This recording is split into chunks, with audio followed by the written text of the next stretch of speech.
오늘은 교재 41쪽에 나와 있는 이제 프로그래밍 기법에 관한 내용을 설명드리도록 할 겁니다.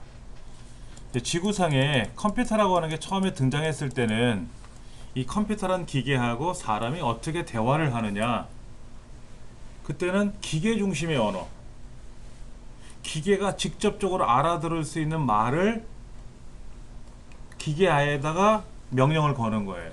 기계한테, 기계야 이거 좀 더해봐라, 뭐 다 더해진 결과가 나와 있으면 이걸 어떻게 해라, 이런 식으로 명령을 걸어야만이 작업이 가능했던 거예요. 그러다가 이제 1960년대 70년대에 이제 일반적인 고급 언어라고 하죠. 일반적인 사람이 사용하는 언어와 같은 영어를 사용해서 프로그래밍 언어를 개발하기 시작을 했어요.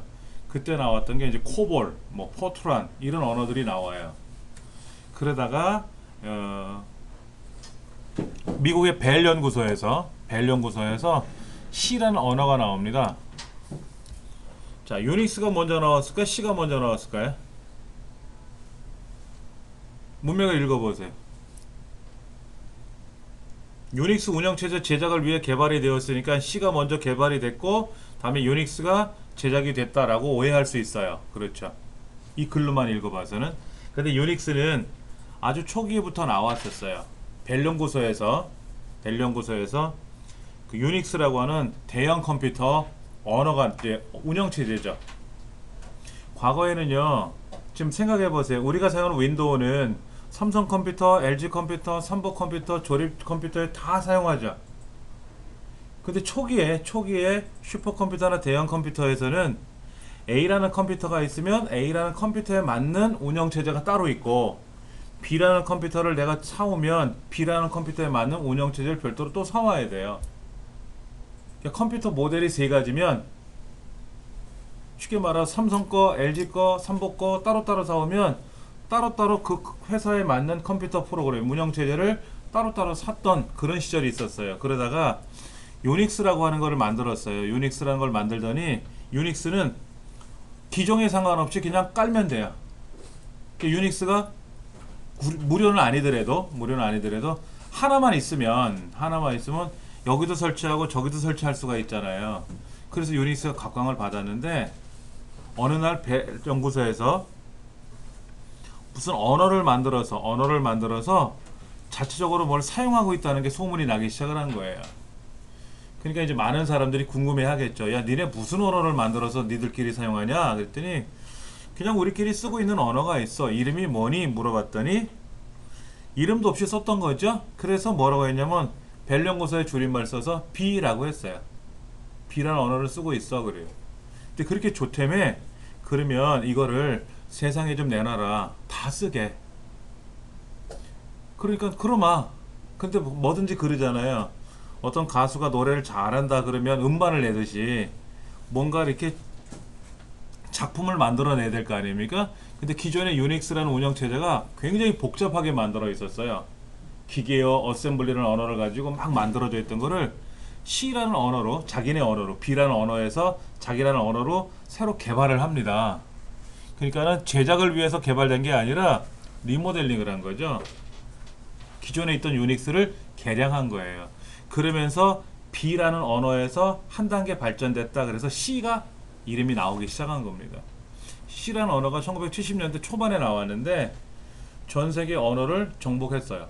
컴퓨터 프로그래밍 언어를 그냥 통째로 정리정돈을 해버렸다고 생각하시면 돼요. 그러니까 너나 것이 C라는 언어를 가지고 배워서 뭔가를 개발해냈고, 그 중에 우리나라 이찬진이라는 젊은이가 이 C라는 언어를 가지고 아래한글을 개발했던 거고요.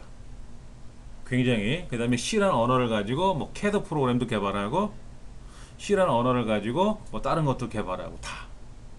그런 C라는 언어가 굉장히 유용하게 사용하다가 C 언어를 살짝 바뀐 게 C++.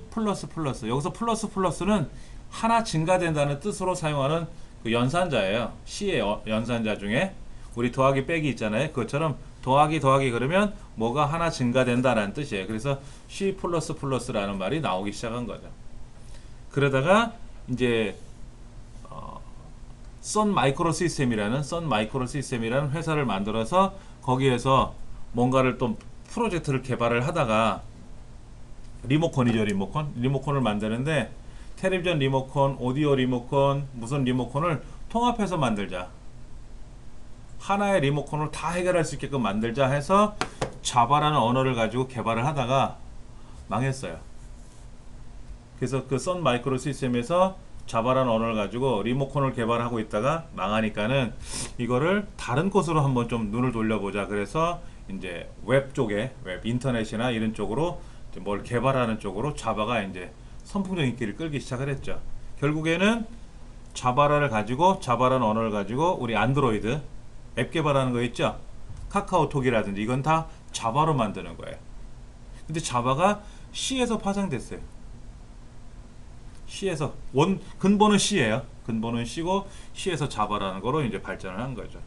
근데 이 자바라는 언어가 좋은 게 뭐냐면, 예를 들어서 C라는 언어로, 이 자바라는 언어로 개발을 해서 만들어 놓으면은 윈도우상에서도 돌아가고 대형 컴퓨터도 돌아가고 그 다음에 애플에서 돌아가고 안드로이드 돌아가고 다 돌아가는 거예요. 예를 들어서 우리가 C라는 언어를 만들면은 이 윈도우상에서 C 언어를 가지고 어떤 프로그램을 개발하면 윈도우에서만 돌고 맥킨토시는 안 도는 거죠. 애플에서는 또 C라는 언어를 가지고 다시 만들어야 돼요. 그 맥킨토시 맞춰가지고. 또 대형 컴퓨터도 마찬가지로 또 거기에 맞춰서 개발을 해야 되는데, 자바는 독립적이다. 하나 만들어 놓으면은 그 만든 거를 가지고 대형 컴퓨터에서 집어넣고 돌리면 거기서 돌아가고, 안드로이드 우리 핸드폰에서 집어넣고 돌리면 거기서 돌아가고. 그러니까는 자바가 이제 맞는 코드가 된 거죠. 지금은 자바라는 언어가 굉장히 많이 활용되고 있어요. 근데 이거는 전문가들이 사용하는 거죠. 꼬맹이들이 사용하는 게 아니란 말이에요. 우리 보편적인 사람들이 배우기에는 너무 어려워요. 전문화된 프로그램이니까. 그래서 지금은 이제 이 자바보다는 좀 간단하게 뭔가 만들 수 없을까, 꼬맹이들도 공부할 수 있게끔. 그래서 웹 인벤터라고 하는 것도 만들어지고, 웹 인벤터. 그 다음에 요즘 스크래치라는 언어도 이제 내년부터 정규 교과정에, 초등학교, 중학교의 교과과정에 이제 편성이 되는 그런 언어도 생긴 거죠. 그 다음에 이제 뭐 베이직이라는 언어도 있는데, 이 베이직도 사실은 이 중에 제일 쉬운 게 베이직이에요. 베이직은 기본적인 뜻을 갖고 있는 그런 단어 베이직이 아니고요. 여러 단어들의 합성어의 줄임말이 베이직입니다. 근데 이 베이직도 스몰 베이직이라 그래서 MS사가 꼬맹이들이 컴퓨터에 대해서 전혀 모르는 사람도 쉽게 배울 수 있게끔 만들어 놨어요. 스몰 베이직이라고. 이제 그런 것들이 보편적으로 많이 발전이 되면 그걸 가지고 공부하다가 전문화된 거로 또 전향할 수 있겠죠. 이렇게 언어들이 이제 등장을 했습니다. 여기에서 중요한 거는 자바라는 언어는 운영체제 및 하드웨어의 독립적이다 라는 거. 그 다음에 C 언어는 구조적 프로그램이 가능하다. 그리고 하드웨어 제어가 가능하다. 하드웨어 제어가. 쉽게 말하면 우리가 프로그램을 사용하다가 제가 파일에 가서 인쇄 명령을 걸면 프린터가 작동되는 거잖아요. 그 프린터라고 하는 건 하드웨어지 않습니까? 근데 과거의 프로그램에서는 이런 하드웨어를 제어하는 능력이 없었어요. 그래서 프린터를 작동시키거나 뭐 저장 장치를 작동시키거나 하려면은 그런 쪽의 프로그램한테 명령을 또 구하러 가야 돼요. 불편했었던 거죠, 과거에는. 예. 근데 지금의 이 C 언어는, C 언어 자체만으로도 지금 대학에서는 이 전공을 한다 그러면 2학기 내지 4학기까지 과정을 배워요. 자바도 기본 2학기. 그 다음에 이제 안드로이드 앱을 개발하려면 또 2학기 이상. C 언어도 기본이 2학기고. 이렇게 배우는 거죠. 저희 때 80년대 초반에는 뭐 이런 언어가, 사실 C 언어가 70년대 초반에 나왔지만은 저는 언제 이거를 봤냐면 88년도? 89년도에 C 언어가 국내에 들어와 가지고 그때 이제 열풍을 일었어요. 그러니까 대학 졸업하고 나서 군대 갔다 와서 사회생활 하다가 강의하면서 C 언어가 이제 국내에 보급이 되면서 그때 눈을 뜬 거죠. 그래서 많은 학생들을 가리키고 그 학생들이 이걸 가지고 게임을 만들고 뭔가 개발해서 굉장히 잘 쓰고 있습니다. 자, 프로그램을 개발하는 방법이 있어요. 프로그램 개발하는 방법이 있는데 첫 번째가 뭐냐면 구조적 언어라는 거죠. 구조적 언어. 자, 이걸 입력하시오. 자료를 입력하시오. 우리가 시험을 보고 나면 시험 OMR 답안지 카드를 입력하시오. 입력이 다 끝나고 나면은 얘를 처리하시오. 처리가 끝나면은 얘를 가지고 이제 계산도 해야죠. 개인별 합계도 계산하고 평균도 계산하고 석차도 계산하고 그 다음에 다 마지막에는 또 출력하시오. 그래서 개인별 통지표도 출력해야 되고 그 다음에 반별 리스트도 출력해야 되고 이렇게 덩어리별로 작업을 하는 게 구조적 언어예요. 쉽게 말해서 우리가 노래 부를 때 애기들 그러죠. 둥근 애가 떴습니다. 눈을 떴으니까는 자리에서 일어나고 뭐를 하고 그럼 밥을 먹고 있을 때는 해가 안 떠 있습니까? 해도 떠 있고 밥도 먹고 그러지 않습니까? 그런데 과거의 프로그램은 해 뜨는 건 한번 떴으니까 뜬 거야. 그냥 끝나고 떴으니까 그 다음에 옷을 입어야 되고 밥을 먹어야 되고 밥을 먹고 나면 뭐를 해야 되고 그럼 밥 먹으면서 소리 못 들어요? 듣잖아요. 근데 예전에는 밥 먹어라 이가 음악 듣지 말고 밥만 먹어라 이거지. 프로그램도 그랬었어요. 근데 지금도 그렇잖아요. 제가 밥은 아침에 먹었는데 그 밥 먹으면 끝나는 거 아니잖아요. 소화는 지금도 하고 있잖아요. 뱃속에서 막 움직이고 있잖아요. 근데 과거의 구조적 언어에서는 그런 개념이 없었어요. 덩어리별로 끝 하는 건데 지금은 객체지향 언어라 그래서 동작 밥을 먹는다 끝 이게 아니라 밥을 먹고 났으니까 뱃속에서 계속해서 소화 운동이 일어날 거고 흡수 운동이 일어날 거고 해주는 거예요. 지금 언어들은 이 자바라는 언어들은 객체지향으로 만든다. 근데 객체지향 언어의 특성은 뭐 상속성, 추상화 뭐 이런 것들이 있다더라. 하는 것만 좀 기억을 해주시면 돼요. 언어에 대한 특징을 가지고 시험에 내기는 너무 어려워요.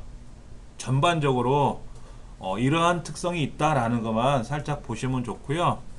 그 다음에 이제 비주얼 프로그래밍 언어라는 게 있어요. 비주얼 프로그래밍 언어는 뭐냐면은 과거에는 다 키보드로 명령을 걸었어요. 우리가 그림을 그릴 때 어떻게 그립니까? 그림을 그릴 때 그림판에서 포토샵에서 우리가 네모를 선택하고 그림은 네모가 되고 원을 그리면 원이 그려졌잖아요. 그게 비주얼 프로그래밍 언어예요. 과거에는요, 원을 그리려면 가운데 점이 어디 있고 그로부터 가로 세로의 높이가 너비가 얼마나 거를 가지고 원을 그리는데 그 원의 테두리는 색깔이 두께가 얼마고 색깔이 뭐고 키보드로 다 명령을 걸어서 코딩을 하는 거예요. 그리고 나서 실행 그러면 원이 그려져요. 근데 그려지고 나니까는 이상하거든. 그러면 또 코드를 고쳐가지고 또 실행을 시키는 거예요. 근데 지금은 어떻게 합니까? 그냥 색깔 선택하고 두께 선택하고 휙 그리면 그려지잖아요. 그렇게 바뀌는 거죠. 프로그램도 그렇게 바뀌는 게 있어요. 그걸 우리는 비주얼 언어다 이렇게 얘기를 해요. 뭐 델파이라든지 뭐 파워빌더라든지 비주얼 베이직이라든지 비주얼 C라든지 이 비주얼 C라는 언어를 가지고 비주얼 베이직이라는 언어를 개발했다라 그래요. 마이크로소프트사에서. 그러니까 C라는 언어가 그만큼 폭넓은 언어도고 그 다음에 기능성이 많은 언어다라고 생각하실 수 있죠. 그 다음에 이렇게 해서 이제 언어가 개발이 되고 나니까 중요한 건 뭐냐면은 이 언어를 가지고 이제 사용하던 방식에서 이제 그러면 이거는 단순히 언어잖아요. 그러면 컴퓨터가 어떻게 작동되냐 이거죠. 어떻게 작동되냐. 그러니까 우리는 지금 윈도우라고 하는 운영체제를 사용하는데 이 윈도우라는 운영체제는 어떠한 방식의 운영체제냐 이것도 생각해 보셔야 돼요. 처음에 운영체제 방식이 운영체제 이름은 우리가 외울 필요는 없고요. 운영체제 방식이 처음에 일괄처리라 그러죠. 일괄처리. 즉 월급 계산, 급여 계산이 필요하면 급여 계산만 하는 거예요. A라는 회사, B라는 회사, C라는 회사 우리도 급여 계산 좀 처리해 주세요. 그러면 데이터를 다 가져오면 그냥 급여 계산만 한꺼번에 쫙 하는 거예요. 성적 처리할 거 있으면 성적 처리만 쫙 하는 거예요. 뭐 이쪽에 회사 급여 계산 하나 하고 나서 끝나고 나면 저쪽에 어느 학교 성적 처리해주고 이게 아니라 성적 처리할 거 있으면 성적 처리 한꺼번에 다 하고 급여 계산할 거 있으면 급여 계산 다 하고 왜? 중간중간에 프로그램을 바꾸려고 그러면 너무 힘드니까 그냥 그 프로그램 갖고 다 쓰는 거예요. 음. 그러다가 야 그러지 말고 프로그램이 여러 개가 사용되면 안 되냐. 예를 들면 우리가 가스레인지에 냄비를 하나 올려놨어요. 밥을 하려 그래요. 찌개를 하려 그래. 국을 하려 그래. 그러면 국하다가 밥하다가 못 하잖아요. 국대로 다 끝나고 나야 다음에 뭐 찌개를 끓이든 밥을 하든 할 거 아닙니까? 근데 가스레인지가 화구가 두 개면 어떻게 됩니까? 동시에 두 개 작업할 수 있잖아요. 찌개도 끓이고 국도 끓이고. 그렇게 컴퓨터 안에다가 프로그램을 두 개를 넣는 거예요. 우리는 엑셀도 실행하고 파워포인트도 실행하잖아요. 근데 이거는 생각해 보시면 엑셀 하면서 파워포인트도 같이 하는 건 아니죠. 그러나 과거에는 다중 프로그램이라는 말은 두 가지 프로그램을 실행해 놓고 같이 작동시키는 거예요. 성적 처리할 거 있으면 성적 처리하고 급여 계산할 거 있으면 급여 계산하고 두 가지를 동시에 처리하는 거예요. 성능이 좋으니까는. 그러다가 성능이 더 좋아지죠? 컴퓨터 성능이 더 좋아지니까 컴퓨터 본체는 하나인데 여러 명의 사용자가 접속을 해요. 여러 명의 사용자가 접속을 해가지고 나는 성적 처리해달래. 근데 첫 번째 사람, 두 번째 사람은 급여 계산해달래. 세 번째 사람은 뭐 파워포인트가 뭘 하고 싶대. 네 번째 사람은 뭐 포토샵을 하고 싶대. 그러면 각각의 사용자들이 실행을 해서 작업을 해줘야 될 거 아닙니까? 그런데 솔직히 컴퓨터는 어느 한순간에 두 가지를 동시에 못 하고요. 빨리빨리 진행하다 보니까 동시에 하는 것처럼 보이는 거죠. 그래서 사용자가 1000명이면 1000명한테 1000분의 1초씩 시간을 줘요. 야, 너 성적 처리하는데 1000분의 1초. 1000분의 1초 지나가서 끝. 그럼 두 번째 사람한테 너 급여 계산한다고 1000분의 1초 동안 실행시켜. 그럼 1000분의 1초 동안 실행하고 끝. 하고 세 번째 사람 또 실행하고. 그런데 1초 동안에 얼마나 많은 일을 합니까? 그럼 성적 처리하는데 한 2분이면 5분이면 다 할 것 같아요. 그러면 이 성적 처리를 요청한 사람은 마치 나 혼자 한 것처럼 생각이 들 거란 말이에요. 빨리빨리 움직이고 성능이 너무 좋으니까. 자, 붕어빵을 굽는데 동시에 뚜껑을 열어서 붕어빵을 꺼내는 건 아니죠. 돌아가면서 구워지면서 뚜껑을 열고 또 구워진 거 꺼내고 또 반죽을 집어넣고 하지 않습니까? 근데 그게 빨리 돌아가면 어떻게 됩니까? 동시에 붕어빵을 꺼내는 효과가 생기는 것처럼 될 거 아닙니까? 그렇게 하는 거를 시간을 쪼개서 시간을 공유한다 그래서 타임 쉐어링 시스템, 시간을 분할해서 사용한다라고 해요. 그래서 라운드 로빈, 목걸이처럼 뺑뺑 돌아가는 거죠. 우리 목걸이는 돌지 않습니까? 그렇게 컴퓨터한테 시간을 분배해서 줘가지고 사용하게끔 하는 그러한 시스템이 또 사용되게 했었어요. 그러다가 다중처리 시스템이라는 게 나와요. 컴퓨터가 두 대예요. 컴퓨터가 두 대입니다. A라는 컴퓨터, B라는 컴퓨터가 두 대가 있어요. 그러다가 이 두 대 컴퓨터에다가 명령을 같이 걸어요. 근데 결과가 서로 다르면 어떨까요? 뭐가 이상하겠죠?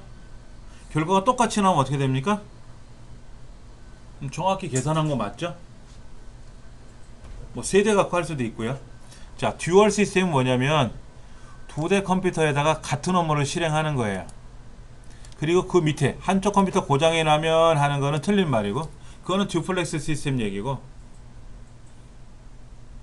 듀얼은 컴퓨터가 두 대면, 컴퓨터가 다섯 대면 그 다섯 대 컴퓨터에게 같은 업무를 주는 거예요. 그래서 실행해봐라. 답이 어떠니? 답이 똑같은데요? 그럼 내가 프로그램을 정확히 다 잘 작동시켰구나 하는 거고, 답이 틀리면 왜 틀렸는지 또 분석을 해봐야 되겠죠. 그러니까 굉장히 중요한 프로그램들은 이렇게 하는 거고요. 듀플렉스는 뭐냐면 컴퓨터를 두 대를 놓고 한 대만 먼저 돌려요. A라는 컴퓨터가 작동되고 있다가 만약에 고장이 생길 수도 있잖아요. 그럼 하던 일을 멈추고 그 권한을 B에다 넘기는 거죠. 예비 컴퓨터에다가. 그럼 예비 컴퓨터가 또 작동되겠죠. 그 사이에 먼저 컴퓨터를 고치는 거예요. 그걸 듀플렉스라 그래요. 근데 지금 듀얼하고 듀플렉스하고 말이 비슷하게 나오고 있어요. 과거에 은행 시스템, 은행 제가 청소년 시절에 은행에 갔더니 지금 온라인 작업이 안 된대요.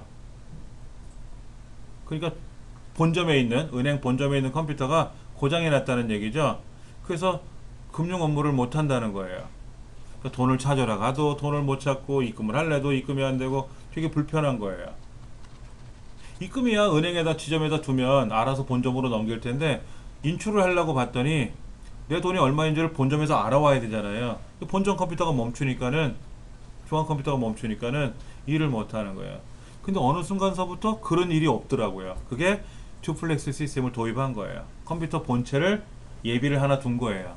그래서 본 컴퓨터가 문제가 생기면 예비가 작동되게끔 해서 안전하게 작동되게끔 하는 거. 이런 다중 처리 시스템이 나오다가 이제 실시간 처리라고 하죠. 실시간은 우리 많이 하잖아요. 은행에 가서 뭘 업무를 보거나 뭐 특히 그 조회하는 거, 좌석 조회라든지 좌석 예약 같은 거 하는 거, 그게 바로 실시간 리얼타임으로 처리하고. 그러다 보니까는 지금 컴퓨터는 어때요? 이게 한꺼번에 일괄 처리도 되고 뭐 이것도 저것도 하고 즉시 처리하고 하는 다중 모드 방식을 지금은 사용을 하고 있습니다. 그리고 분산 처리는 컴퓨터를 혼자서 하는 게 아니라 흩어져서 하는 거예요. 이것도 저희 대학 입학 시험 볼 때 전국에서 이제 대학 입학 시험을 볼 거 아닙니까? 각 고사장에서. 그러면 그 고사장에서 발생했던 OMR 답안지 있지 않습니까? 수검자들이 입력한 OMR 답안지가 서울에 있는 서울특별시 교육청 글로 와요. 그럼 거기에 컴퓨터 한 대 있거든요. 그 컴퓨터를 가지고 전국에 있는 학생들의 성적을 처리했던 거예요. 그러면 성적 결과가 나오는데 오래 걸리겠죠? 지금은 어떻게 하냐면 각 시도교육청에 있는 컴퓨터에서 다 처리해요. 그 지역 거를. 지역 교육청들이 있잖아요. 서울은 서울, 부산은 부산, 광주는 광주, 경기도는 경기도. 경기도도 각 교육청들이 흩어져 있잖아요. 그럼 그 지역에서 시험 본 거는 그 지역에 있는 컴퓨터 다 처리해버려요. 그리고 결과만 경기도는 경기도로 보내고 부산은 부산으로 보내고, 그래서 그 지역 통계를 내고 통계된 전체 결과를 서울로 보내주면 교육부에서 이제 취합을 해가지고 전국 순위를 발표하거나 이렇게 하는 거죠. 그러니까 시험 보고 나서 발표가 금방 끝나요. 며칠이면 끝나요. 저희 때는 2달 걸렸었어요. 그러니까 대학 입학 시험 보고 나서 2달 후에 성적이 발표되니까 그 사이에 공부를 열심히 하는 사람도 있지만 빈둥빈둥 오는 사람도 있고 그런 일이 발생했던 거죠. 그게 분산 처리가 안 돼서 그런 거예요. 지금은 분산 처리가 잘 돼 있으니까 전혀 그런 걱정을 할 필요 없는 거죠. 시험 보고 나면 며칠 있으면 발표가 나니까 바로 대학을 지원하기도 하고. 그러니까는 대학을 지원하는 것도 빨라졌죠. 빨라졌단 말이에요. 여기저기 지원할 수가 있고 또 1차, 2차 뭐 이렇게 나눠서 할 수도 있고 그런 이제 예비 시간이, 여유 시간이 생긴 거죠. 그러니까 컴퓨터가 발달하면서 그런 이제 효과들이 발생했던 겁니다. 요 순서도 간혹 시험에 나오더라고요. 요 순서. 일괄 처리가 뭐냐? 이거를 시험에 묻지는 않고 대부분은 이제 의미를 아니까. 일괄 처리는 배치 프로세싱이라 그래서 마치 저거예요. 세탁기 안에다가 세탁물 집어넣고 세탁하는 것처럼 양말 하나 빨고 뭐 손수건 하나 빨고 이러지 않고 뭐 세탁물이 한꺼번에 모이면 한꺼번에 세탁을 주로 하지 않습니까? 그런 게 이제 일괄 처리라고 생각하시면 되는 거죠. 그러면 그렇게 운영체제가 됐던 뭐 자바라든지 C라든지 언어들이 등장을 했는데 그 언어는 초기의 언어는 사람 중심의 언어가 아니라 기계 중심의 언어라 그랬는데 그게 기계어예요. 기계어. 머신 랭귀지라 그래서 기계하고 직접 대화를 하는 거였어요. 그러다가 이제 기계가 알아들을 수 있는 사람말, 사람이 알아듣는 사람말로 만들어서 이 기계가 알아듣게끔 번역을 해줘야 되겠죠. 번역을 해줘야 된단 말이에요. 자, 생각해 보세요. 서점에 갔더니 영어로 된 책이 탁 나왔어요. 유명한 책이래. 그래서 한 권 샀어. 도통 모르겠어, 영어 단어를. 그럼 우리가 보통 어떻게 합니까? 영어 잘하는 사람이 문학 쪽에 조예가 있는 사람들이 그 책을, 영어로 된 책을 우리말로 번역을 하잖아요. 번역을 해서 출간을 합니다. 당연히 그 원 저자한테 허락을 받고 번역을 하겠죠. 그렇게 해서 번역을 한 결과물이 서점에 등장을 하는 거죠. 그럼 우리가 번역 서적을 구매하는 거죠. 번역이라는 말은 그거예요. 영어로 된 내용을 우리말로 바꾸는 거예요. 사람 말로 되어 있는 언어를 기계가 알아듣게끔 바꾸는 거예요. 고급 언어는 사람 중심의 언어예요. 그래서 원시 프로그램, 사람 말로, 영어나 이런 사람 말로 작성한 프로그램 언어를 기계가 직접 알아들을 수 있는 기계 형태의 목적 프로그램으로 바꿔주는 거예요. 그러면 기계의 말로 바뀐 결과물이 생겼잖아요. 얘를 실행시켜 버리는 거죠. 컴파일러 언어들은 많아요. 포트란, 코볼, C, 알골 뭐 이런 언어들이 있어요. 이런 언어를 가지고 이제 하고요. 근데 이제 컴파일이라고 하는 건 번역인데 통역도 있어요. 통역 있어요. 그러면 한마디 하면 바꿔주죠. 그때마다. 인터프리터라는 게 통역입니다. 인터프리터라는 영어 단어가 통역한다는 의미인데, 그러니까는 만약에 한 1000줄로 언어를 만들었어요. 1000줄로 프로그램을 작성했는데 그 첫째 줄을 실행시키면 컴퓨터가 이거는 이런 뜻이야 하고 알려줘요. 기계한테. 그럼 기계가 알아듣고 또 일을 하고, 또 두 번째 줄을 또 통역을 해가지고 기계한테 알려주면 또 그 기계가 일을 하고. 근데 다 한 번 더 하고 싶을 때 있잖아요. 프로그램을 한 번만 실행하는 게 아니지 않습니까? 또 다시 실행하려고 그러면 또 통역을 해주는 거예요. 바꿔줘야 돼. 매번 할 때마다 바꿔줘요. 근데 아까 그 컴파일러는 기계적인 언어로 바꿔놓은 게 있기 때문에 두 번 다시 번역을 안 해요. 번역된 것만 넣어주면 기계가 알아듣고 쫙 한꺼번에 실행하는 거예요. 그러니까 컴파일러가 빨라요. 인터프리터 언어보다 컴파일러 언어가 훨씬 어렵지만 번역하는 과정도 어렵고 한데 바꿔놓고 나면, 완성이 되고 나면 어마어마하게 빨라요. 근데 과거에는 인터프리터 언어 따로, 컴파일러 언어 따로따로 있었어요. 그런데 지금은 이 C 언어도 사용자가 C 언어로 작성을 하면 이걸 기계적인 언어로 바꿔야 되는데, 한꺼번에 바꿔서 실행시키려면 시간도 걸리지만 초보자들은 어려워해요. 그래서 인터프리터로 바꿔요. 그래서 인터프리터가 알아서 실행을 시켜줍니다. 그래서 어디가 오류가 발생하면 어디에 오류가 발생했다라고 안내도 해주고, 그럼 또 고쳐서 실행해보고, 그래서 완벽하게 실행이 되고 나면 그 다음에는 컴파일러로 컴파일을 시켜서 작동을 시켜요. 과거에는 구분을 명확히 해놨는데 지금은 그렇게 구분을 안 합니다. 편해요. 예. 자바도 그래요. 자바라는 언어도 그렇게 합니다. 자, 비교를 한번 해보면 컴파일러는 처음부터 끝까지 한꺼번에 다 바꿔야 돼요. 책 한 권을 통째로 바꿔야 돼요. 근데 인터프리터는 어떻게 됩니까? 책을 샀는데 영어로 된 책이야. 그러면 첫 줄 이게 무슨 뜻이야? 그럼 옆에 있는 영어 잘하는 사람이 이거는 무슨 내용이야 하고 바꿔주고, 두 번째 줄 또 물어보면 번역해주고. 그러니까는 줄 단위로, 행 단위로 번역을 해주는 그러한 일이 생기는 거죠. 그러니까는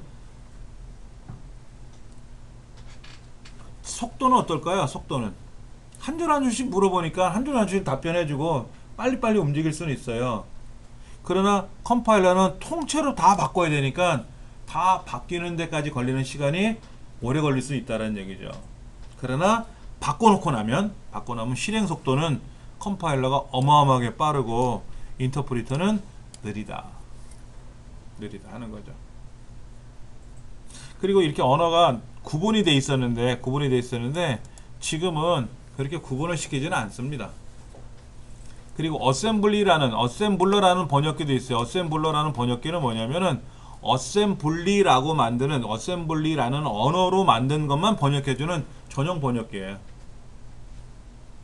그러니까 그러면 C 언어 컴파일러 이렇게 따로 있고, 코볼 컴파일러 하고 따로 있는데, 어셈블러 그러면 어셈블리로 만들었구나, 어셈블리로 만든 언어를 번역해주는 전용 번역기구나, 이런 거죠.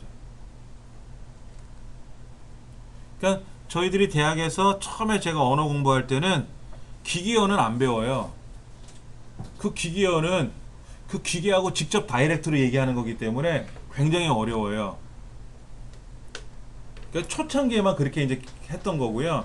그 다음에 이제 그 기계에 맞는 어셈블리 언어가 이제 나오니까 사용법이 나올 거 아닙니까? 그러면 그 사용법을 외우는 거죠. 예를 들어서 자료를 내가 업로드 하려면 무슨 명령을 써야 되고, 그거를 프린터로 출력하고 싶으면 뭐라고 키보드로 명령을 하면 작동이 될 거 아닙니까? 그런 코드가 있어요. 영어로 길게 쓰는 게 아니라, 문장처럼 쓰는 게 아니라 간단한 코드를 써요. add 그러면 뭐를 더하는구나, sub 그러면 subtract 빼는구나, 이런 식으로 그런 코드를 외워야 되거든요. 근데 그 코드가 보통 책 한 권이죠. 두툼한 책 한 권이에요. 그걸 가지고 배웠는데, 제가 배웠던 어셈블리 언어는 어셈블리 IBM 360이라 그래서 360이라는 모델이 뭐냐면, IBM이라는 기업이 컴퓨터를 지구상에 처음 만들어낸 기업인데, 이 360이라는 모델이 1964년도에 나와요. 360도를 다 커버할 수 있다. 그리고 이제 370이 그 후에 나오는데, IBM 360이라는 모델에 들어간 컴퓨터의 부품이 반도체가 들어가요. 그때부터. 그래서 IBM 360서부터가 3세대 컴퓨터라고 얘기를 하는데, 1964년도에 기계가 등장을 합니다. 이 기계에 등장했던 64년도 기계를 1983년 4년에 제가 어셈블리를 배웠으니까 웃기고 자빠질 노릇이죠.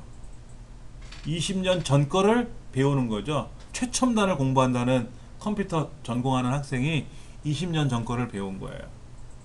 그 졸업하고 나서 사회생활 하다 보니까는 70년대 초반에 만들어진 미국의 C 언어가 우리나라에 이제 90년대 초반, 89년도, 80년대 말, 90년대 초반에 우리나라에 상륙을 해요. 그래서 그때 열풍을 20년 전 거를 배운 거예요. 20년 전 거를. 그런데 지금은 어떠냐? 미국에서 새로운 비주얼 베이직, 비주얼 언어들이 등장하면 그거를 바로 다음 학기에 대학에서는 가르쳐요. 바로. 지금은 현실적인 걸 배워야 되니까 20년 전 거를 배울 수는 없잖아요. 그렇죠. 좋아진 세상이죠. 왜 20년 거를 그때는 배웠는지 곰곰이 생각해 보니까는 공개를 안 했던 것 같아. 그때 거를 공개를 안 하는 것 같아요. 그것도 기술이잖아. 그렇죠. 근데 이제 문화가 바뀌면서 지금은 다 공짜로 주거든요.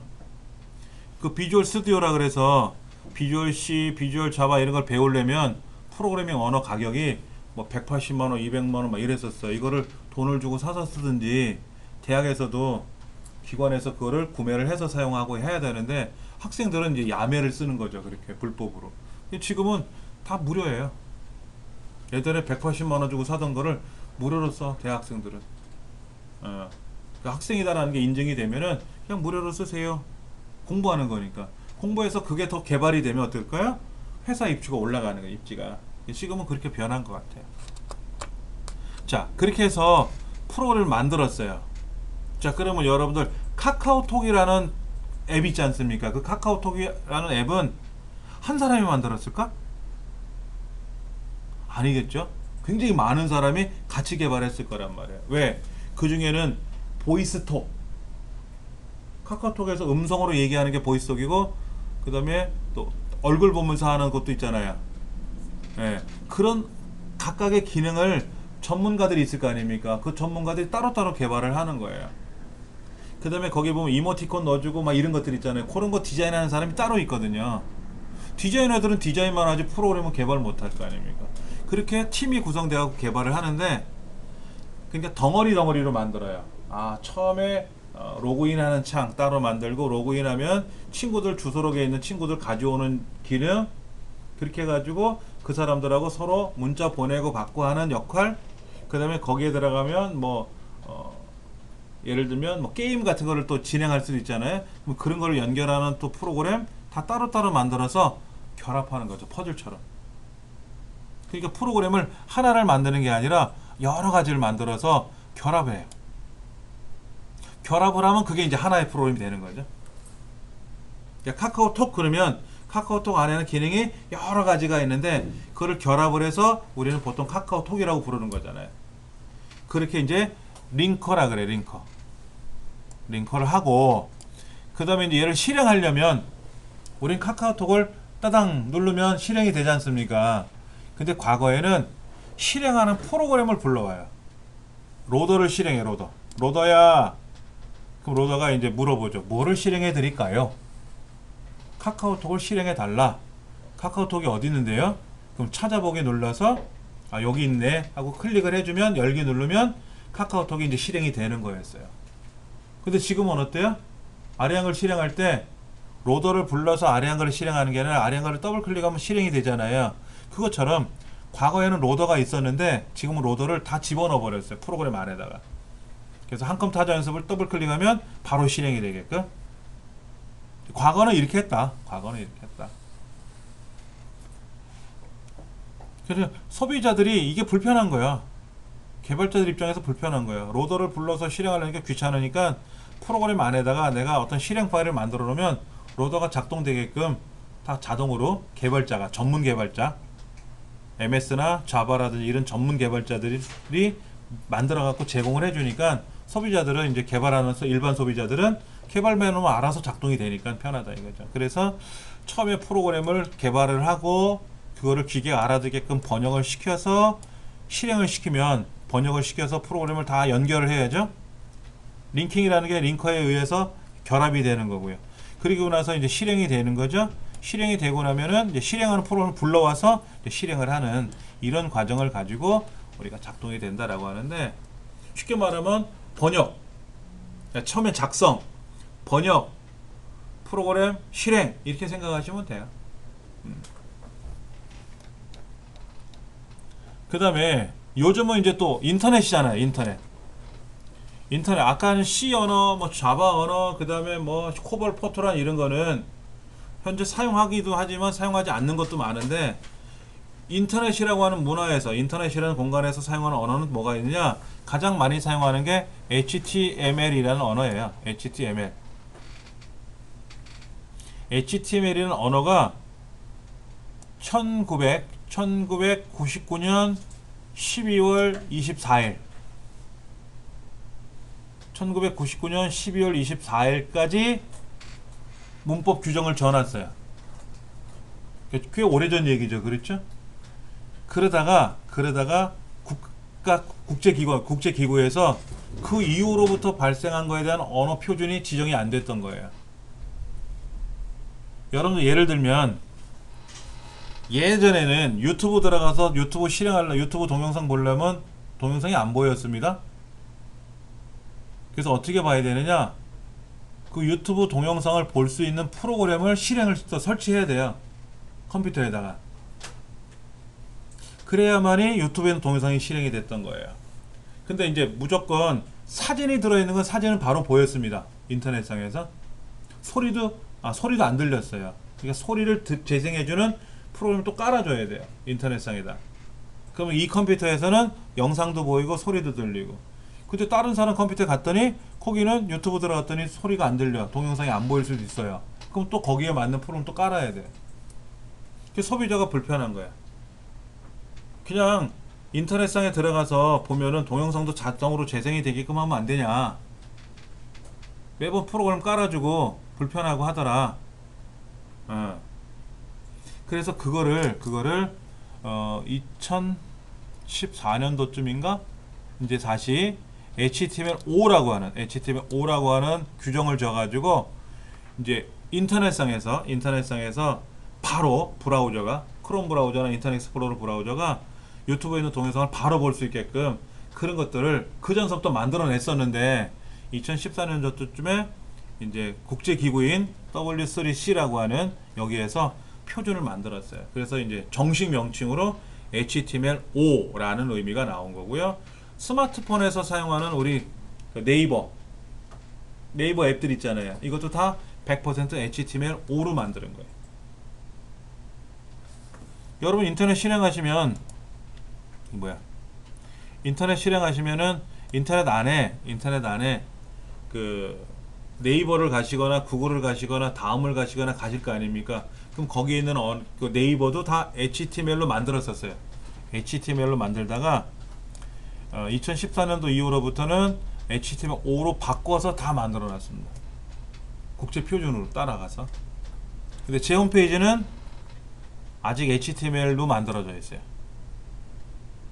HTML5가 아니라 HTML로 만들어져 있어요. HTML4죠, 4.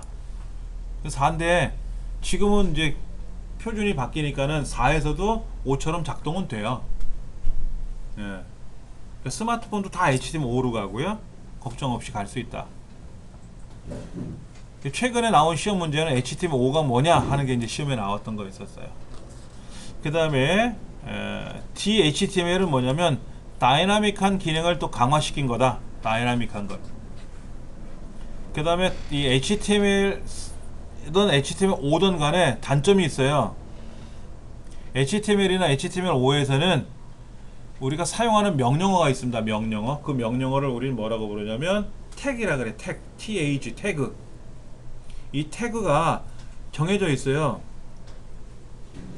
문법이 정해져 있다고. 예를 들어서 글자의 크기를 뭐 변화시켜라, 뭐 어떤 영상을 작동시켜라 할 때 그 쓰는 명령어가 있는데 그 명령어가 정해져 있으니까는 내가 함부로 바꿔 쓸 수도 없고 내가 만들어 쓸 수도 없어요. 근데 이제 XML이라는 건 뭐냐면 이런 태그들을 내가 새로 만들어 넣을 수도 있고, 학교라는 태그를 만들 수 있어. 학교, 뭐 학년, 뭐 선생님 이런 태그를 만들 수가 있는 거예요. 태그를 내가 만들어서 내 마음대로 막 이용할 수도 있다라는 얘기죠. 그게 XML이라는 언어다라는 거죠. 이것도 시험에 최근에 HTML5 이전에는 많이 나왔었어요. 그 다음에 이제 그 VRML 버추얼이라고 하죠. 가상현실, 가상 언어, 가상현실을 표현할 수 있는 언어다. 그게 VRML. 그 정도 기억하시면 될 것 같아요. 다른 건 기억하지 마세요. 자바는 아셔야 되겠지 뭐. 자바는 많이 나오니까는.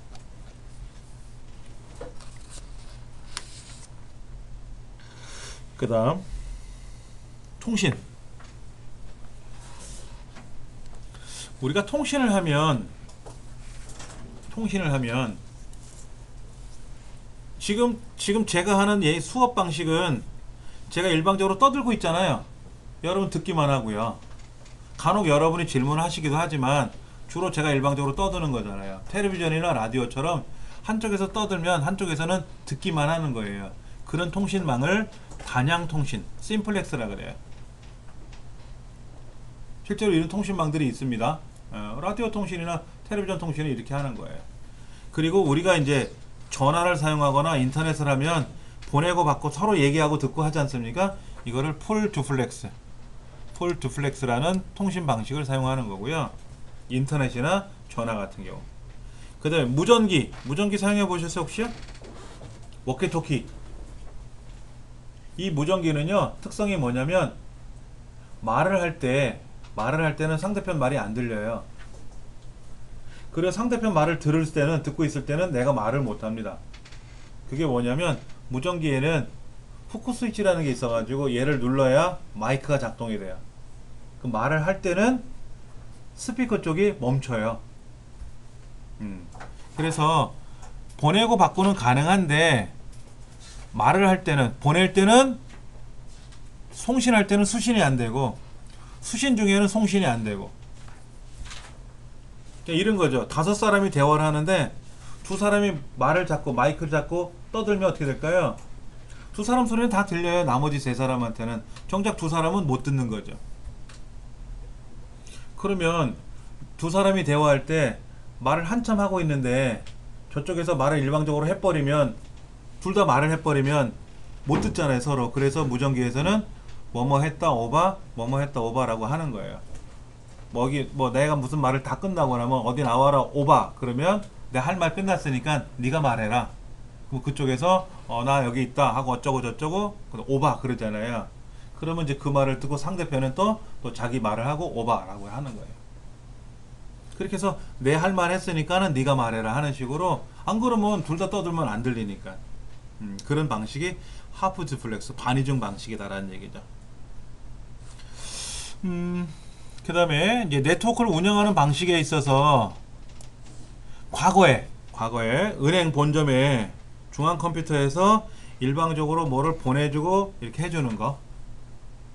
각 지점에서는 홍길동 씨가 현재 계좌에 돈이 얼마 들어있습니까? 라고 물어보면 중앙에 있는 중앙 컴퓨터가 홍길동 씨 현재 계좌는 얼마가 있어 하고 화면에 보여줘야 될 거 아닙니까? 그 중앙 컴퓨터를 호스트라 그래요. 호스트. HOST. 호스트. 제 홈페이지 이름 도메인이 호스트잖아요. 아주 옛날 고리짝 말이죠. 지금은 호스트라는 말을 안 써요. 중앙 컴퓨터라는 말을 안 쓰죠. 그러니까 중앙 집중식 방식의 때는 중앙 컴퓨터가 고장이 나면 어떻게 돼요? 각 지점에 있는 단말기에는 뭐예요? 꽝 되는 거예요. 꽝. 그래서 아까 뭐라 했어요?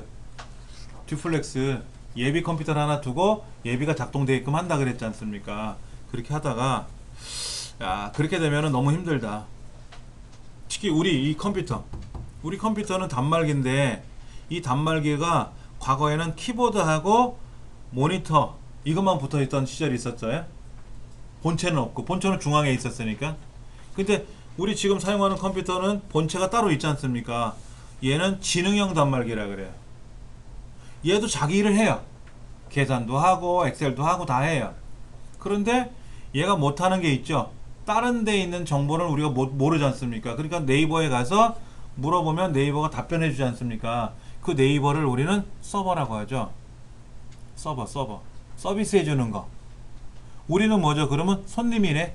그래서 클라이언트라고 하는 손님이란 단어에 클라이언트를 쓰는 거예요. 그러니까 정보를 제공해주는 서버와 정보를 요구하는 클라이언트로 구성된다. 그래서 독자적으로 따로따로 처리 능력이 있어가지고 각 클라이언트에서 각각 일을 해요. 각각 일을 해가지고 중앙에 있는 컴퓨터에서 데이터를 보내면 중앙에 있는 컴퓨터가 뭐합니까? 데이터를 다 흡수할 거 아니에요. 그게 분산 처리잖아요. 분산 처리. 시도교육청에서 OMR 답안지 각각 처리해가지고 교육부로 보내면 교육부에서 취합해갖고 전국 속차 나오는 거 아닙니까? 그게 클라이언트 서버 방식이죠.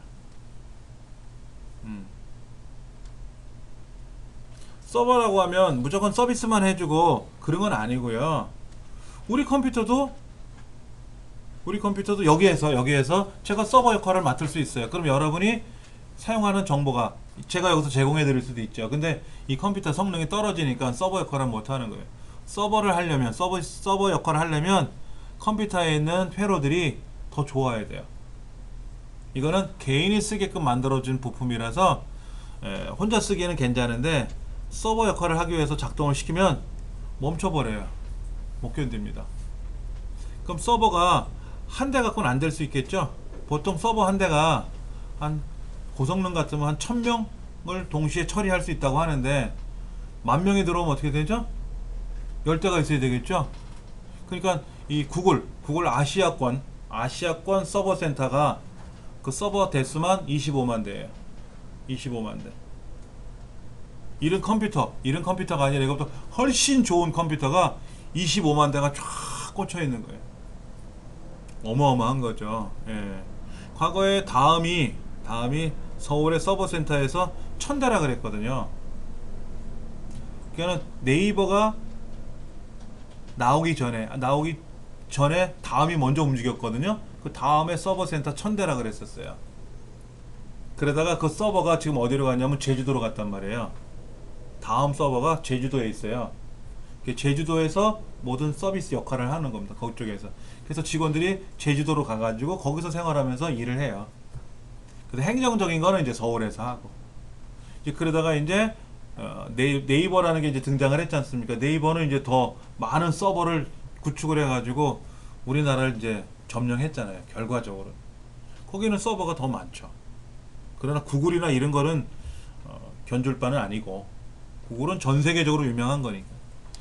자, 그 다음 피어투피어라 그래요. 피어투피어 P2P 방식이라고도 하죠. 이렇게 표현합니다. 피어 투 피어. 이거를 줄여서 P2P 이렇게 얘기하자. 이 2는 사실은 TW5인데 TW5 그냥 2니까 숫자로 줄여 쓰는 거예요. P2P 어떤 겁니까? 1대1로 하는 거죠. 카톡처럼 나랑 너랑 데이터 보내고 받는 거예요. 그럼 내가 써보고 네가 써보고 이게 아니라 똑같은 입장에서 서로 데이터를 주거니 받는 거죠. 네이트원처럼 메신저처럼 서로 1대1로 데이터를 보내고 받고 하는 거예요.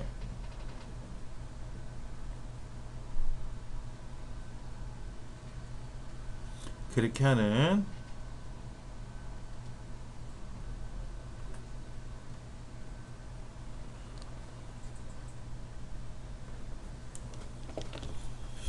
그 다음에 통신망. 우리가 지금 우리 강의실이나 가정에 있는 건 랜이라 그래. 근거리 통신망, 로컬 에이리어 네트워크. 한 2, 3km 거리에서 통신망을 구축하는 거예요. 그러니까 건물, 학교라든지 연구소라든지 이런 같은 거. 근데 예를 들어서 병원이나 연구소나 학교가 너무 커가지고 차를 타고 1시간 동안 간다. 이쪽 학교 이쪽에서 저쪽으로. 그렇게 되면은 근거리 통신망으로 연결이 안 될 수 있어요. 그때는 이제 메트로폴리탄 에리어 네트워크라 그래서 이쪽 도시에 이쪽 마포구청하고 서울시청하고 연결을 하려니까 근거리 통신망으로 안 되는 거예요.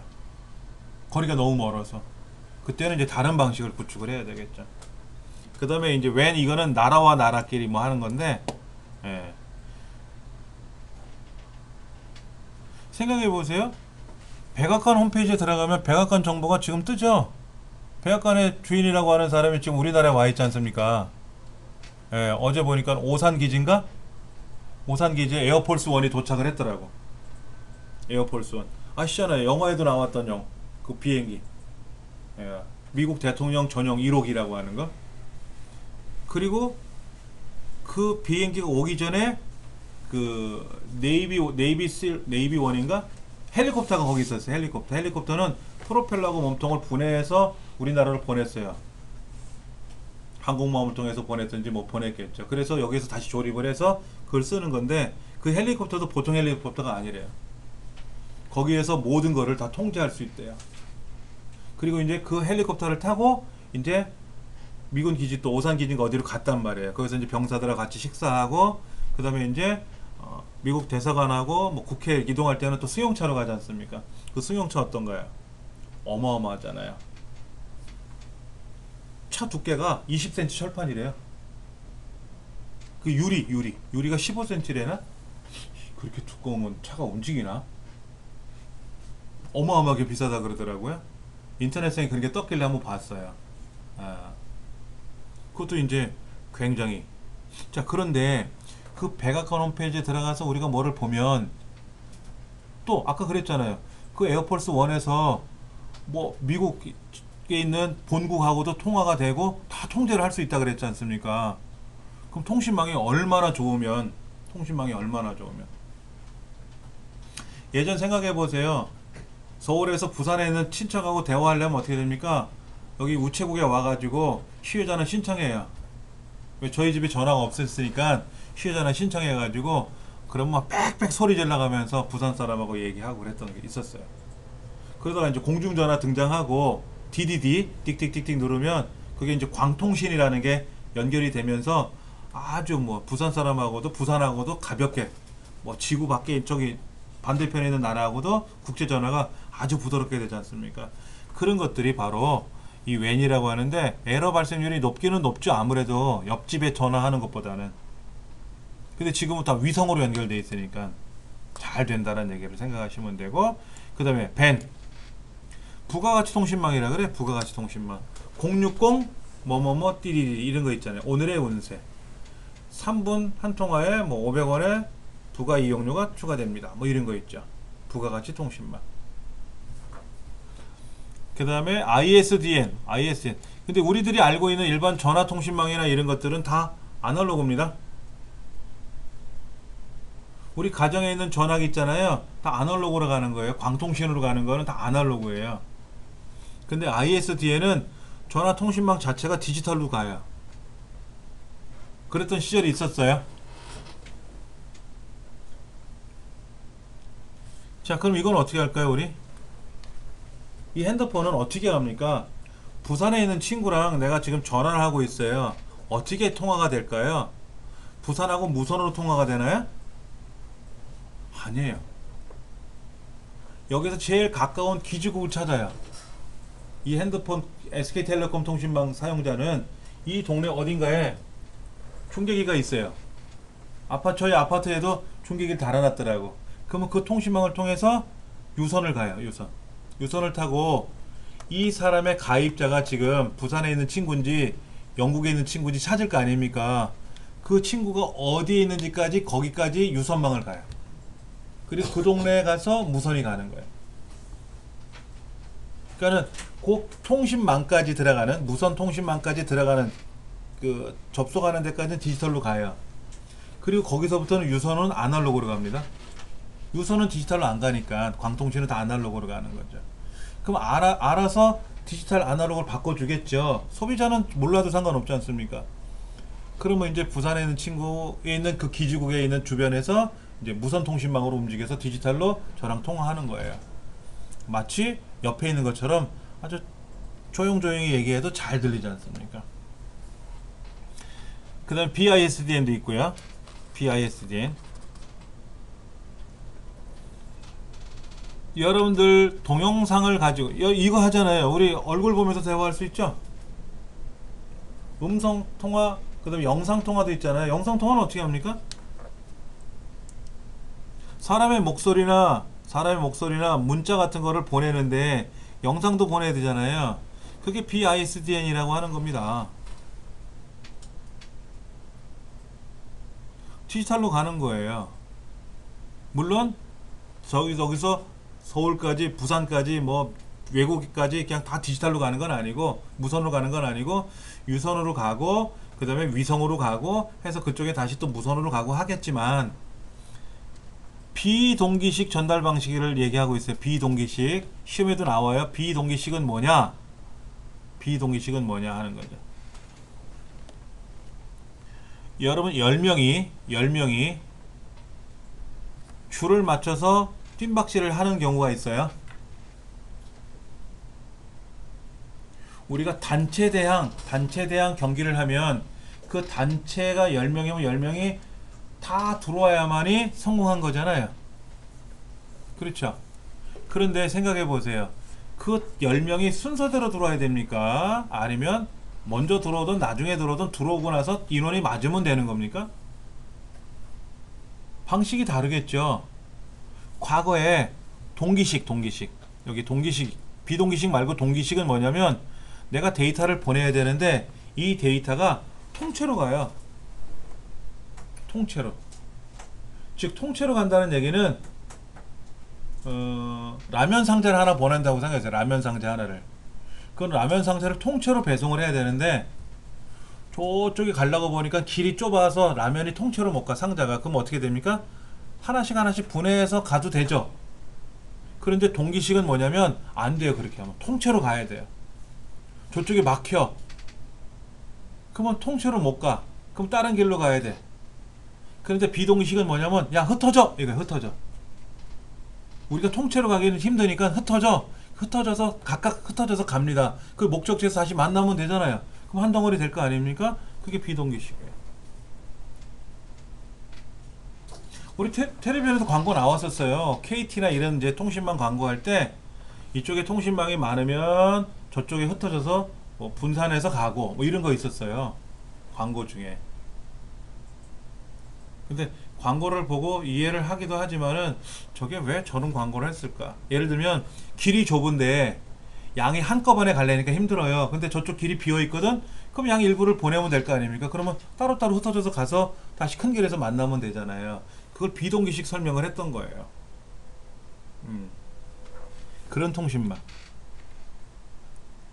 그 다음에 ATM 이거 그러니까 비동기식에 사용하는 방식이 바로 이 ATM 방식이죠. 큰 거를 작게 쪼개 가지고 따로따로 보내 가지고 저쪽에서 만나게 하면 된다. 만나게 하면 된다. 그러니까 퍼즐 같은 거 어때요? 퍼즐 통째로 가져가기 힘들면 흩어져서 가져가서 조립하면 되잖아요. 그렇죠? 조립하는 건 기계니까 휙 조립이 될 거 아닙니까? 근데 통째로 들고 가려니까 부피가 크거든. 척척 싸가지고 조그맣게 부피 줄여서 가져가서 저쪽에서 다시 만나면 되니까.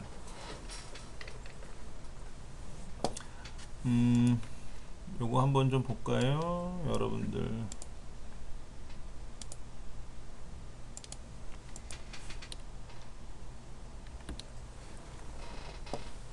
그림 좀 보여드릴게요.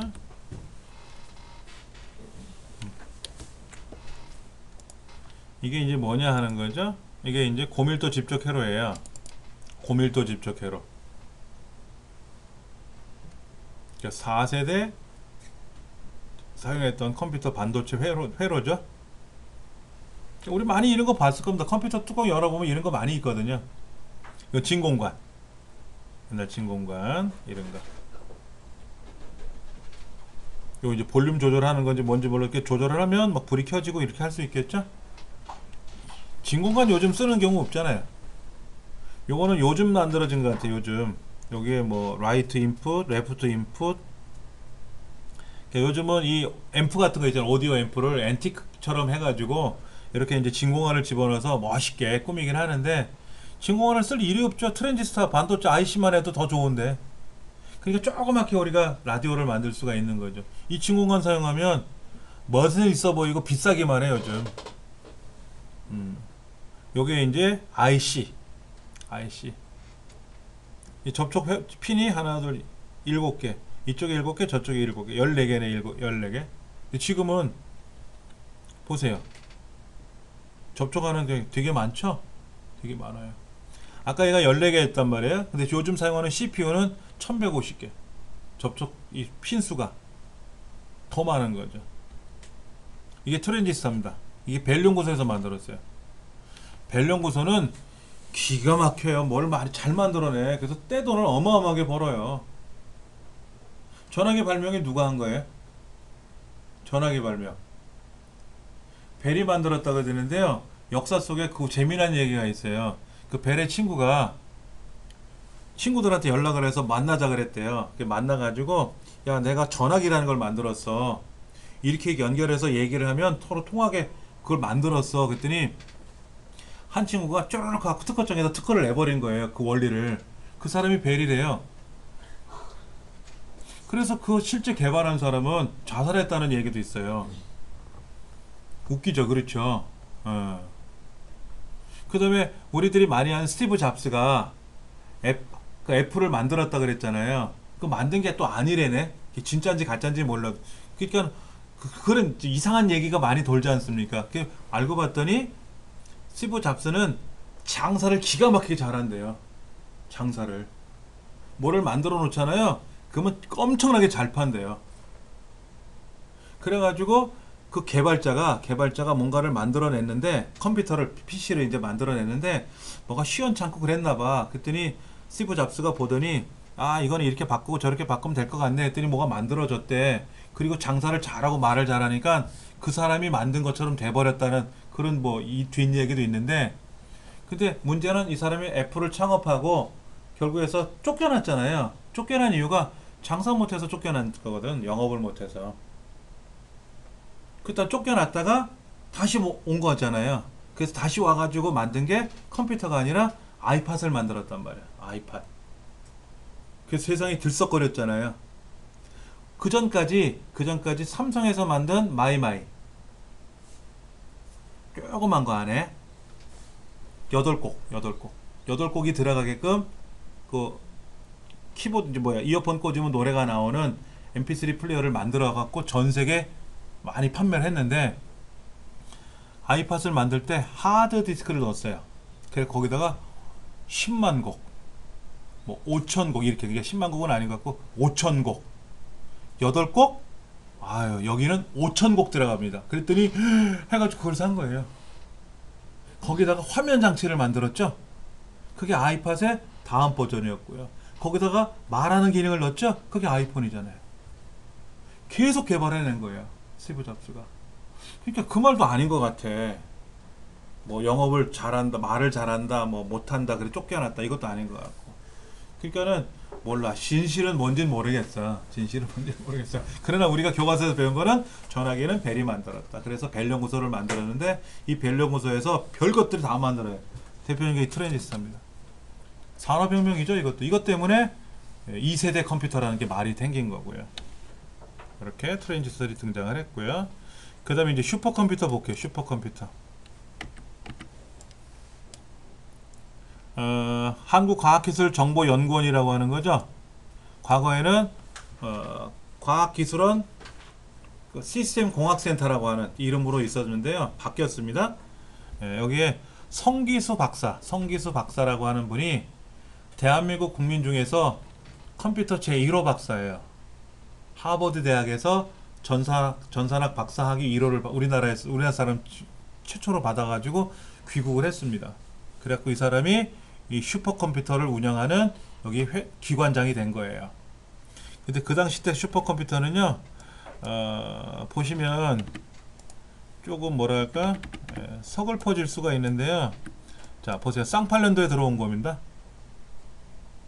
CPU가 4개였고요. 메모리가 1GB예요. 1GB. 하드가 40기가예요.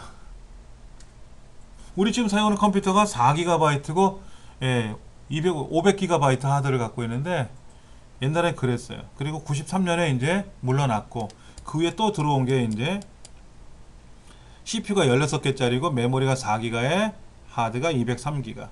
얘도 2001년도에 이제 물러났고 그러다 이제 또 들어오죠. 메모리가 4.4테라. 그 다음에 디스크가 110테라. 이런 걸 이제 사용했고요. CPU가 672개짜리 이런 게 들어요. 2,700만 달러입니다. 이번에 새로 들어오는 거 있죠? 천억에 들어오는 거 있습니다. 천억에. 어마어마한 게 들어오겠죠. 자, 이건 기상청에 있는 슈퍼컴퓨터입니다. 잘생겼어요. 그렇죠? 1호기. 이거 10만원에 100만원에 팔린 걸로 알고 있습니다. 중고. 2호기. 지금 이제 4호기가 들어왔나? 뭐 그럴 거예요. 3호기까지 들어왔는데 이 3호기를 이제 무상으로 줄 테니까는 사용할래? 그랬더니 가져갈 사람이 한 명도 없는 거예요. 전기요금이 한 달에 1년에 60억 나옵니다. 60억. 어마어마한 전기요금이 나가죠. 그래서 지금 새로 또 들어올라 그래요. 이게 이제 워크스테이션이라 그래서 고성능 PC죠? 말 그대로 고성능 PC. 가격으로 한 1,000만원, 뭐 1,500만원씩 하는 그런 PC라고 보시면 되고, 요즘은 이런 거 뭐 성능 좋은 거 금방 제작이 됩니다.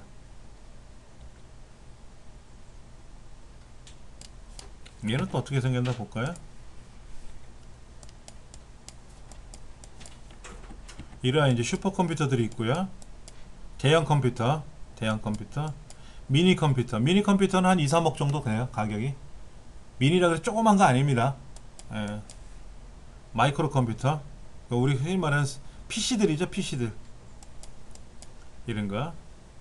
노트북, 랩탑이라고 하죠. 무릎에 올려놓는 랩탑. 그 다음에 이거는 노트북이나 랩탑이랑 같은 겁니다. 랩탑의 한 종류로 어느 회사에서 노트북이라는 이름으로 팔았기 때문에 노트북이 된 거고요.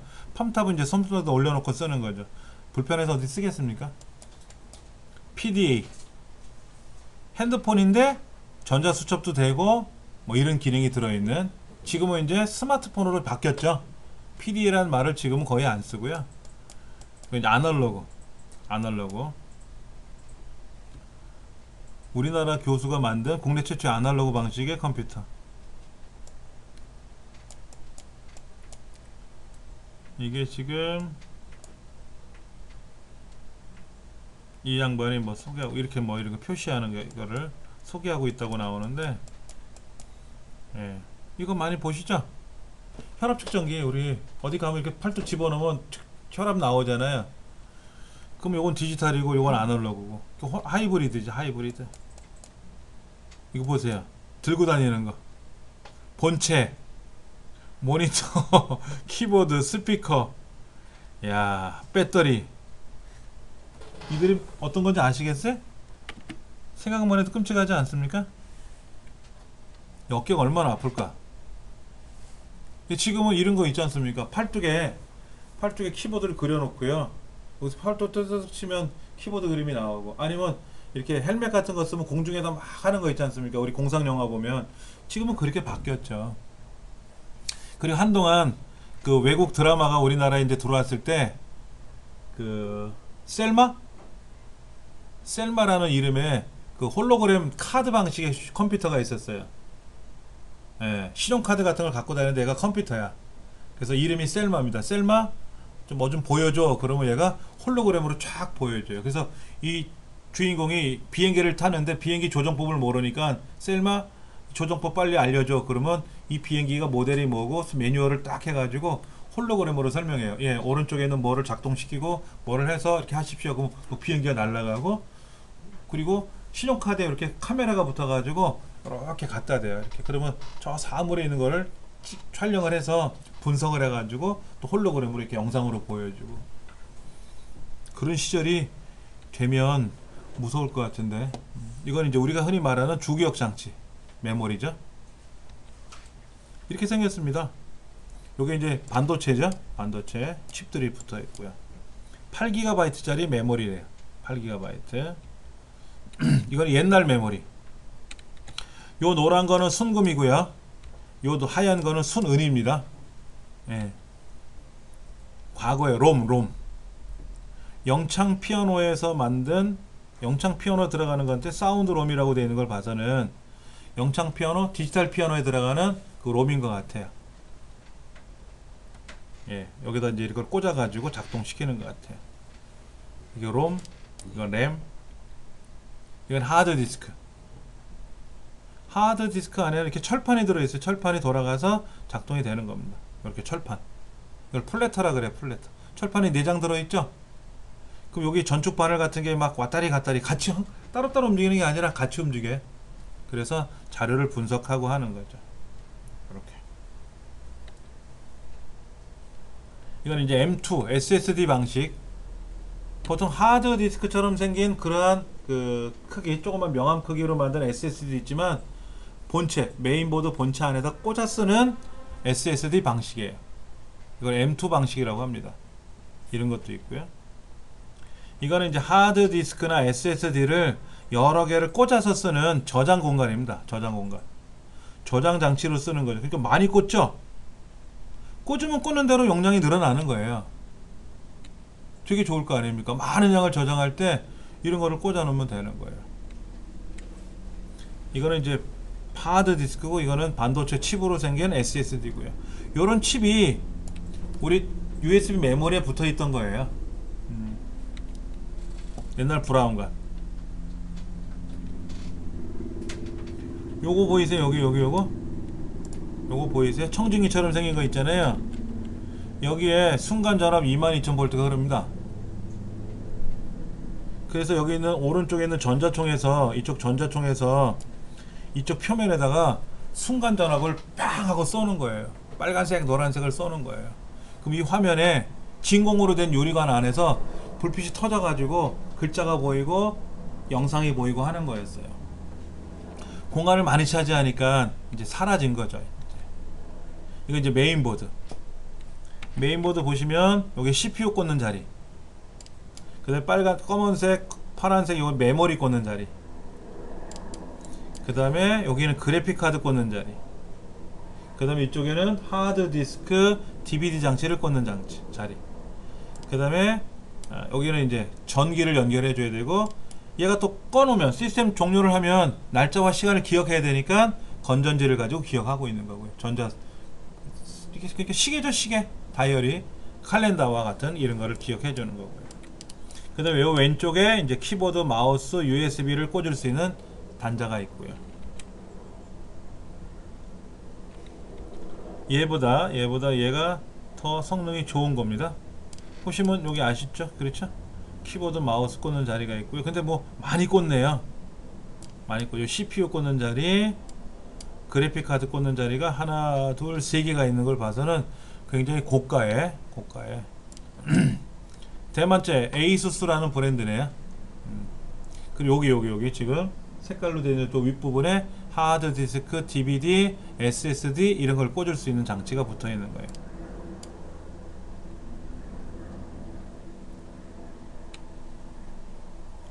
이거는 구형입니다. 구형.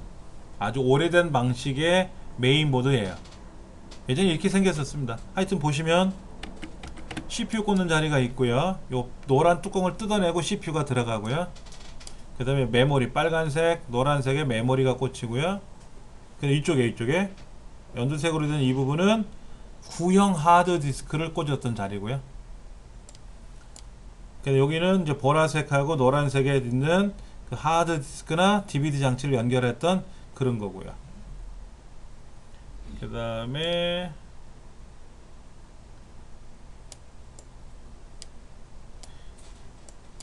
이쪽에는 사운드 장치라든지 인터넷 장치라든지 그런 것들이 여기 이제 붙어 있는 거죠. 이것도 초기에는 굉장히 비쌌을 거예요. 보시면 보드가 이게 우리 강의실에 있는 건 요만할 거예요. 마이크로 ATX가 붙어 있을 겁니다. 그 다음에 아주 조그만 휴대용 장치에는 이런 게 붙어 있을 수가 있고요. 요거는 좀 큰 거고요. 큰 거고.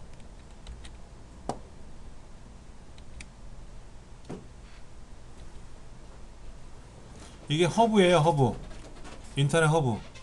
그러니까 8사람의 컴퓨터를 여기다 선을 꽂으면 8사람이 자체적으로 네트워크가 되는 거예요. 네트워크를 여기다 만들어주는 거죠. 인터넷하고 상관없이 네트워크를 연결해주는 거죠. 근데 허브가 아까는 이렇게 8포트짜리도 있지만 이따 쉬는 시간 되면 한번 보세요. 저 앞쪽에 이쪽에도 있고 이쪽 벽 쪽에도 있는데 허브가 뭐 24포트, 32포트 이렇게 큰 게 있어요. 그런 허브를 통해서 각각의 컴퓨터들이 연결이 되는 거죠. 요게 랜카드입니다. 랜카드. 지금 이제 저게 제가 설명드린 게 이거 NIC 이건데 이 장치가 바로 요거예요. 여기다가 이제 컴퓨터 이게 붙어 꽂아야 들어가고요. 꽂아 들어가고 여기다가 인터넷선을 꽂는 자리예요.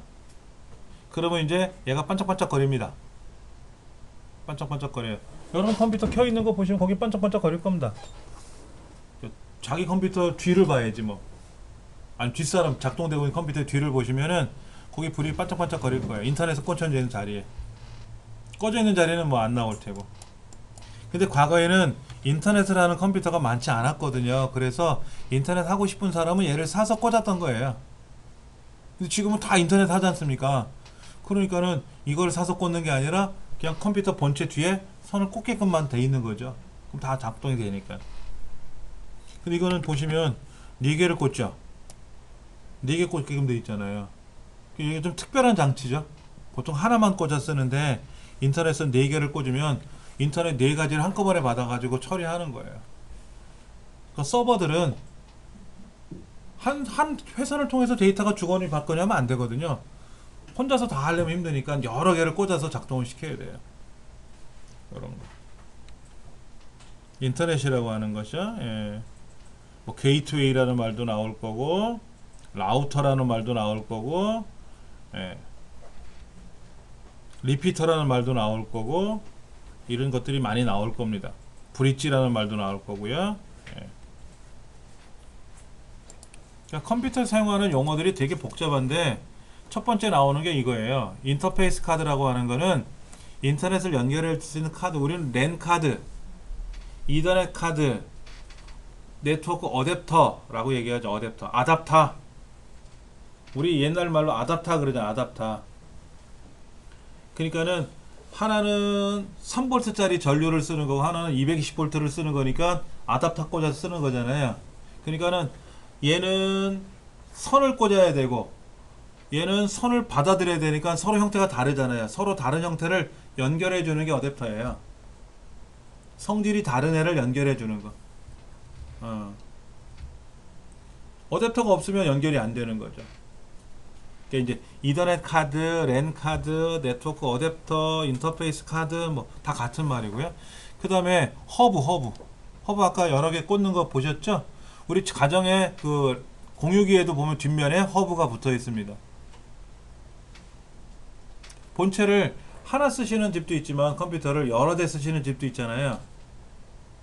그러면 공유기에서 아빠 컴퓨터 하나 연결해야 되고, 뭐 자녀들 방에 있는 컴퓨터 하나 연결해야 되고, 따로따로 연결해야 인터넷 될 거 아닙니까? 그리고 무선은 무선대로 또 써야 되고요.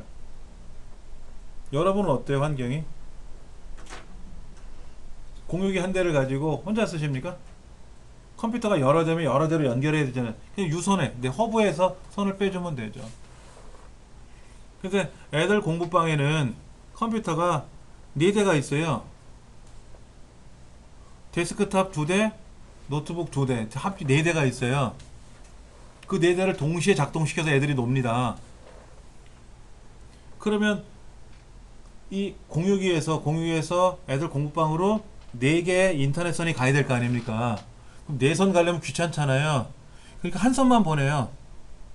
그리고 애들 공부방에 허브를 따로 달아놨어요. 그럼 허브에서 컴퓨터 4대로 따로 선을 빼서 돌려주면 되잖아요. 한 가닥이 가서 허브를 만나면 허브에서 또 분리가 되니까 그렇게 분리를 시켜서 쓰는 게 낫다 이거지. 왜냐면 공유기에는 4포트밖에 없거든요. 그러면 공부방으로 4선 다 보내면 저는 못 쓰잖아요. 저도 3대를 쓴단 말이에요. 데스크탑 하나, 노트북 2대를 써야 될 때가 있거든요. 그러면 제가 쓰는 거실에도 어떻게 했냐면 거기 서재에도 허브를 달아가지고 거기서 또 8가닥 중에 하나 쓰게끔 허브를 달아놨어요. 그 다음에 이제 저희 집 공유기는 이제 거실에 벽에 박아놨거든요. 그러면 이제 그 거실 벽면을 타서 이제 애들이 텔레비전도 볼 수 있는 곳에 텔레비전도 있고 게임기도 있고 거기서도 인터넷을 해야 될 거 아닙니까? 근데 와이파이보다는 유선이 빠르니까 유선을 또 하나 빼놨어요. 한 가닥만. 그럼 이제 만약에 거기에서 게임을 한다 그러면 그 컴퓨터에다가 유선을 꽂아서 게임하게끔 하고, 그 다음에 스마트폰이나 이 태블릿은 그냥 와이파이를 돌리면 되고. 그러면 공유기 하나 인터넷선 연결해 가지고 몇 사람이 쓰는 거예요 동시에? PC가 많이 돌아가면 7대 이렇게 돌아가요. 7대가 뭐야, 더 돌아갈 수도 있어요. 그랬더니 통신사에서 막았어요. 3대가 돌아가니까 멈추더라고. 한 3번째가 전화를 걸어갖고 대판 싸웠습니다. 언제부터 당신네들이 통신망을 이렇게 통제하냐고 말이야. 근데 핸드폰은 여러 대 써도 상관이 없는데 일반 PC들은 안 된대. 그런 게 어딨냐고. 당신이 나한테 언제 얘기했냐고 막 뭐라 그랬어요. 그랬더니 잠시 있다 연락을 주겠대. 그래놓고 하는 말이 특별히 귀 가족 대게만 그렇게 허용을 하겠대. 대신에 다음에 해제하고 다시 들어오게 되면 안 된대. 근데 약관에 없었잖아요.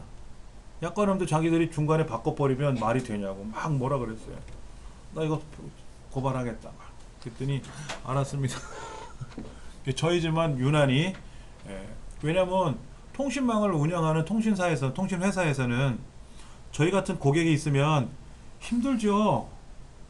힘들어요. 얼마나 힘들겠습니까? 보통은 인터넷에 컴퓨터 2대밖에 안 쓰는데 저희 집 뭐 7대씩 쓰니까 정신이 하나도 없을 거 아닙니까? 또 공짜로 쓰는데 저희 집은 SK텔레콤 뭐 한 가정에 한 가구에서 뭐 4대, 3대, 4대 이상 쓰면 무료로 인터넷 하잖아요. 그렇죠. 그러니까 공짜로 쓰면서 회사는 많이 쓰니까 싫어하는 거죠, 당연히. 그래서 막 뭐라고 한바탕 했었더니 오케이 넘어가더라고요. 뭐 리피터, 브릿지, 라우터, 게이트웨이라는 말이 있는데요. 아까 실물을 잠깐 보여드렸지만 봐도 몰라요. 리피터는 뭐냐면요, 이겁니다. 증가할수록 감쇄가 돼요. 길이가 길면 힘이 약해져요. 가까운 거리는 빨리 가지만 먼 거리는 힘들잖아요. 마라톤 뛰는 사람이 100m씩 뛰어가다가 쓰러진단 말이에요. 그래서 증폭 장치가 필요해요. 빨리 강하게 보내는. 브릿지는 연결해 주는 거예요. 연결. 이쪽 통신 저쪽 통신 네트워크를 연결해 주는 거고요. 라우터는 내비게이션처럼 어느 길을 안내를 해 주는 거예요. 빨리 갈 수 있는 이 선을 그 통로를 안내해 주는, 경로를 최적화시켜 주는 게 라우터고요. 그 다음에 게이트웨이는 이제 출입구 역할이다. 이렇게만 기억을 하시면 될 것 같습니다. 나머지는 다음 시간에 설명하겠습니다.